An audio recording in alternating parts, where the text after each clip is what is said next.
नमस्कार, आप देख रहे हैं उत्तर प्रदेश टाइम्स और मैं हूं आपके साथ ज्योति मिश्रा। स्वागत है आप सबका महाकुंभ 13 अखाड़ों की कथा एपिसोड 3 में। यूपी महाकुंभ के लिए बिल्कुल तैयार है। महाकुंभ हो और अखाड़े ना हो, ऐसा हो ही नहीं सकता। यानी जहां कुंभ वहां अखाड़े। महाकुंभ की शुरुआत अखाड़ों के स्नान के साथ ही होती है। अखाड़ों की सीरीज में आज हम बात करेंगे अचल सिद्धांतों के अटल अखाड़े की।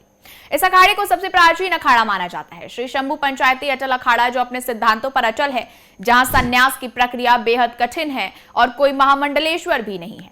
अखाड़ों में संतों की संख्या कम होने का कारण शायद यही है।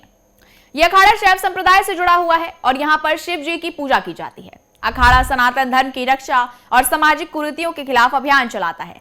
सेवा और साधना में खड़ा उतरने पर पूर्ण रूप से संन्यास देने का यह निर्णय होता है। प्रयागराज के संगम तट पर आयोजित होने जा रहे महाकुंभ में जन आस्था के केंद्र सनातन धर्म के 13 अखाड़ों का अखाड़ा सेक्टर में प्रवेश जारी है।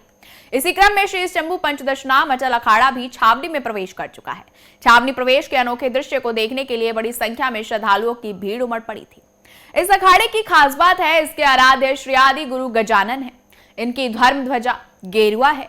आश्रम काशी, प्रयागराज, हरिद्वार, जूनागढ़, उज्जैन, नासिक, बड़ोदरा में और लक्ष्य सनातन धर्म का प्रचार प्रसार। यह अखाड़ा 5 प्रमुख अखाड़ों में से एक है जो हिंदू धर्म के शैव संप्रदाय से जुड़ा हुआ है। पंच अटल अखाड़े का नाम पंच के कारण ही पड़ा है, जिसका अर्थ है 5। श्री शंभू पंचायती अटल अखाड़े का मुख्यालय काशी के कतुआपुर में स्थित है, जबकि इसका मुख्य पीठ गुजरात के पाटन में है। देश भर में इसके 500 से अधिक मठ, आश्रम और मंदिर हैं, जो हरिद्वार, प्रयागराज, उज्जैन और त्र्यंबकेश्वरम जैसे प्रमुख तीर्थ स्थलों पर स्थित है। अटल अखाड़े के देवता के रूप में गणेश प्रतिष्ठित हैं। पंच अटल अखाड़ा हिंदू धर्म के एक प्रमुख अखाड़े का नाम है, जो भारत के उत्तर प्रदेश राज्य के प्रयागराज पूर्व में इलाहाबाद शहर में स्थित है। यह अखाड़ा शैव संप्रदाय से जुड़ा हुआ है और यहाँ पर शिव जी की पूजा की जाती है। पंच अटल अखाड़े का इतिहास बेहद पुराना है। यह अखाड़ा महर्षि अन्नी के नाम पर रखा गया है, जो एक प्रमुख वैदिक ऋषि थे। इस अखाड़े की स्थापना 569 ईस्वी में आदिगुरु शंकराचार्य के निर्देश पर गोंडवाना में की गई थी।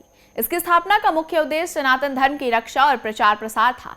कथन के तौर पर उस समय आवान अखाड़े में नागा सन्यासियों की संख्या अत्यधिक हो गई थी, जिससे संचालन में कठिनाई हो रही थी। इसीलिए आवान अखाड़े में से एक भाग को अलग करके अटल अखाड़े का गठन किया गया। अभी फिलहाल अटल अखाड़े में अघोरियों की संख्या 2 लाख से ज्यादा है, वहीं महामंडलेश्वरों की संख्या 60,000 से ज्यादा है। इतिहास के पन्ने पलट कर देखें तो अटल अखाड़े के नागा साधुओं की कई शौर्य गाथाएं मिल जाएंगी। कहा जाता है अटल अखाड़े के अघोरियों ने मुगलों समेत विदेशी आक्रमणकारियों से लड़ाई लड़ी थी। यही नहीं, 14वीं शताब्दी में जब खिलजी और तुगलक शासकों ने देश पर आक्रमण किया तो उनका पहला सामना भी इन अटल अखाड़े के अघोरियों ने ही किया था। महाकुंभ के दौरान श्री शंभू पंचायती अटल अखाड़े के देवता भगवान गणेश की शोभा यात्रा निकलती है। इस शोभा यात्रा का नेतृत्व श्री शंभू पंचायती अटल अखाड़े के साधु संत करते हैं। फिर अस्त्र शस्त्रधारी अघोरी आते हैं, जिनके शरीर पर भस्म भभूत लगा रहता है। नए साल के उपलक्ष्य में 1 जनवरी को श्री शंभू पंचायती अटल अखाड़े का नगर प्रवेश भव्य तरीके से प्रयागराज की सड़कों से अपने अखाड़े में प्रवेश कर चुका है। कुल 5 किलोमीटर की शोभा यात्रा के दौरान भारी पुलिस बल पद यात्रा के जरिए और घोड़े पर सवार होकर ये निकला। इस दौरान नागा साधु सैकड़ों की संख्या में भभूत लगाए, हाथ में भाला, भरशी, त्रिशूल, तलवार समेत कई अस्त्र शस्त्र के साथ शोभा यात्रा को और भी अद्भुत बना चुके। इस दौरान प्रयागराज की सड़कों पर हजारों की संख्या में प्रयागराज वासी सड़कों पर साधु संत महात्माओं का आशीर्वाद लेते हुए नजर आए।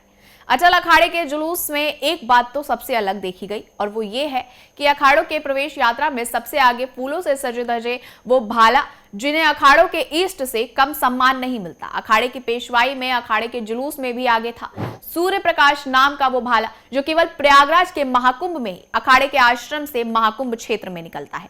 हर अखाड़े का लक्ष्य होता है कि उसकी संपत्ति और प्रभाव बढ़े, इसके लिए सभी प्रयासरत भी रहते हैं। लेकिन अटल अखाड़े की व्यवस्था बिल्कुल उलट है। इस अखाड़े में जन कल्याण के लिए जब तक करना सर्वोपरि है। जो संत तपस्या नहीं करते उन्हें निष्कासित कर दिया जाता है। अखाड़े के समस्त संतों को प्रतिवर्ष गर्मी के महीने में घड़े में आग रखकर 40 से 41 दिनों तक धूप में बैठकर तप करना अनिवार्य होता है। प्रतिदिन 3 से 4 घंटे तक आराध्य के नाम का जप तप करना होता है। मान्यता है कि ऐसा करने से जन कल्याण की कामना शीघ्र पूर्ण होती है। तपस्या न करना अखाड़े में अनुशासनहीनता मानी जाती है। ऐसे संतों को अखाड़े से निकाल दिया जाता है। आंकड़े के अनुसार प्रतिवर्ष 3 से 5 संत तपस्या न करने पर निष्कासित हो जाते हैं। 12 अखाड़ों में महामंडलेश्वर की संख्या निरंतर बढ़ रही है। अधिकतर अखाड़ों में 100 से अधिक महामंडलेश्वर हैं, लेकिन अटल ऐसा अखाड़ा है जिसमें कोई भी महामंडलेश्वर नहीं है। महामंडलेश्वर के योग्य अखाड़े को संत नहीं मिले, जिसकी वजह से वो पद खाली रखा हुआ है। इसमें धन और वैभव देखकर किसी को महामंडलेश्वर नहीं बनाया जाता। अखाड़े के संविधान के अनुसार वेद पुराणों के ज्ञाता, तपस्वी, परोपकारी व्यक्तित्व वाले व्यक्ति को ही महामंडलेश्वर बनाया जा सकता है। अखाड़े का कहना है कि ऐसा संत उन्हें नहीं मिला है। वहीं कुंभ 2019 में स्वामी विश्वात्मानंद सरस्वती आचार्य महामंडलेश्वर बनाए गए। अखाड़ों के संचालन में लोकतांत्रिक तरीके से चुने गए पंच और सचिवगण अहम भूमिका निभाते हैं। कुंभ मेले के दौरान अखाड़ों के पंच और सचिवगण चुनाव के जरिए चुने जाते हैं। अखाड़े के शीर्ष प्रशासनिक निकाय को श्री पंच कहा जाता है। ये 5 लोगों का पवित्र निकाय होता है जो ब्रह्मा, विष्णु, शिव, शक्ति और गणेश का प्रतिनिधित्व करता है। बताते चले, भारत में 13 अखाड़े हैं।